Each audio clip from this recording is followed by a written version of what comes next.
السلام علیکم ورحمۃ اللہ وبرکاتہ۔ آپ دیکھ رہے ہیں ہمارا چینل وظائف کا خزانہ اور میں محمد ساجد علی خان۔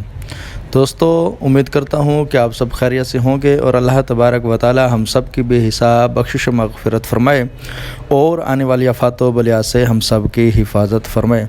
دوستو، جس طرح آپ کو معلوم ہے کہ ہمارے اس چینل پر عموماً وظائف ہی بتائے جاتے ہیں، تو اسی مناسبت سے آج میں آپ لوگوں کو جو وظیفہ بتانا چاہتا ہوں وہ ہے کسی کے دل میں محبت پیدا کرنے کا عمل وظیفہ۔ یہ وظیفہ بہت ہی مجرب اور آزمودہ وظیفہ ہے اور اخلاص کے ساتھ اگر آپ اس کی پڑھائی کریں گے تو انشاءاللہ اس کی برکتیں اور اس کے فوائد آپ کو مل سکیں گے۔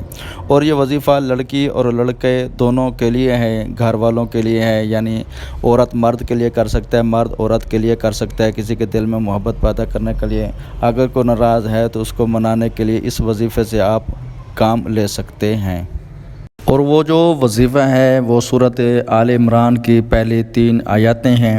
ان 3 آیاتوں کو نماز صبح کے بعد، یعنی جب نماز صبح کے فرض پڑھ لیں تو پھر آرام سکون سے آپ نے اکیلے بیٹھ کر اول آخر 7 مرتبہ درود ابراہیمی پڑھ کر پھر آپ نے سورۃ آل عمران کی پہلی 3 آیاتیں، انشاءاللہ میں کوشش کروں گا وہ آیاتیں آپ کو سکرین پر بھی مل جائیں گی، اور ان آیاتوں کو آپ نے 41 مرتبہ تصور کامل کے ساتھ آپ نے پڑھائی کرنی ہے۔ جس کی تسخیر کرنا چاہتے ہیں، جس کے دل میں محبت پیدا کرنا چاہتے ہیں، جس کے متعلق آپ یہ سوچتے ہیں کہ یہ میری ہو جائے، میں اس سے شادی کرنا چاہتا ہوں، یا بعض ایسے ہیں جن کے رشتے کے والدین کو منانا ہے، اس کی غرض سے بھی آپ تصور کامل کے ساتھ اس پڑھائی کو کریں تو انشاءاللہ اللہ تبارک و تعالیٰ کے فضل و کرم سے 7 دن کے اندر اندر آپ کا یہ کام ہو جائے گا۔ اور آپ نے صرف نماز صبح کے بعد یہ پڑھائی کرنی ہے، صرف 41 مرتبہ پڑھنی ہے اور 7 دن پڑھنی ہے۔